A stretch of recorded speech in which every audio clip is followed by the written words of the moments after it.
পৃথিবীর সৃষ্টি পর্ব ৩ আদম ও হাওয়া থেকে মানবজাতির শুরু। অনেক অনেক বছর আগে যখন পৃথিবী নতুন ছিল এবং চারদিকে শুধু প্রকৃতির সৌন্দর্য ছড়িয়েছিল, তখনও পৃথিবীতে কোনো মানুষ ছিল না। পাহাড়, নদী, গাছপালা, পশু পাখি সবই ছিল, কিন্তু মানুষ ছিল না। তখন সৃষ্টিকর্তা সিদ্ধান্ত নিলেন, পৃথিবীতে এমন এক সৃষ্টির জন্ম দেবেন যারা বুদ্ধিমান হবে, কথা বলতে পারবে, ভালোমন্দ বুঝতে পারবে এবং পৃথিবীকে পরিচালনা করবেন। এভাবেই সৃষ্টি হল প্রথম মানুষ। তার নাম ছিল আদম। কথিত আছে তাকে তৈরি করা হয়েছিল মাটি থেকে। তারপর সৃষ্টিকর্তা তাকে জীবন দান করলেন। সেই মুহূর্ত থেকেই শুরু হল মানুষের ইতিহাস।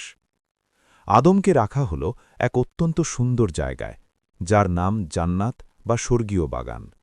সেখানে ছিল অসংখ্য গাছ, নানা রঙের ফুল, মিষ্টি ফল, পরিষ্কার নদী আর অপূর্ব শান্ত পরিবেশ। সেখানে কোনো দুঃখ কষ্ট ছিল না, ছিল না কোনো অভাব। কিন্তু কিছুদিন পর দেখা গেল আদম একা।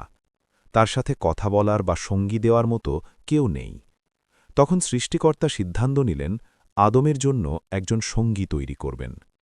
এভাবেই সৃষ্টি হল প্রথম নারী। তার নাম হাওয়া। আদম ও হাওয়া একসাথে সেই সুন্দর বাগানে সুখে শান্তিতে বসবাস করতে লাগলেন। তারা বাগানের গাছ থেকে ফল খেতেন, নদীর ধারে হাঁটতেন এবং শান্তিপূর্ণ জীবন কাটাতেন। সৃষ্টিকর্তা তাদের একটি গুরুত্বপূর্ণ নির্দেশ দিয়েছিলেন। তিনি বলেছিলেন, এই বাগানের সব ফল তোমরা খেতে পারো, কিন্তু একটি নির্দিষ্ট গাছের ফল খেও না। এই নির্দেশ ছিল তাদের জন্য একটি পরীক্ষা। অনেকদিন পর্যন্ত তারা সেই নির্দেশ মেনে চলছিলেন। কিন্তু একদিন শয়তান তাদের ভুল পথে প্রলুব্ধ করতে শুরু করল। সে তাদের মনে নানা প্রশ্ন আর কৌতূহল তৈরি করল। ধীরে ধীরে তাদের মনে দ্বিধা তৈরি হল।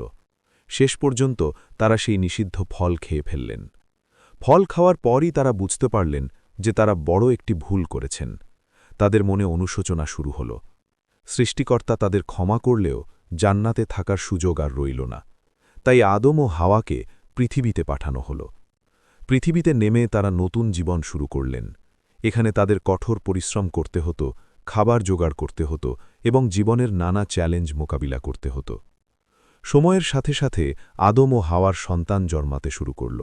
তাদের সন্তানদের মাধ্যমেই ধীরে ধীরে পৃথিবীতে মানুষের সংখ্যা বাড়তে লাগল। ছোট ছোট পরিবার থেকে শুরু হয়ে তৈরি হতে লাগল বড় বড় সমাজ। মানুষ শিখতে লাগল আগুন জ্বালানো, খাবার সংগ্রহ করা এবং একসাথে বসবাস করা। এভাবেই পৃথিবীতে শুরু হল মানব সভ্যতার দীর্ঘ যাত্রা, যার শুরু হয়েছিল সেই প্রথম মানুষ আর প্রথম নারী থেকেই। পরের পর্বে আমরা জানব আদম ও হাওয়ার সন্তানদের গল্প এবং পৃথিবীর প্রথম বড় ঘটনাগুলির একটি।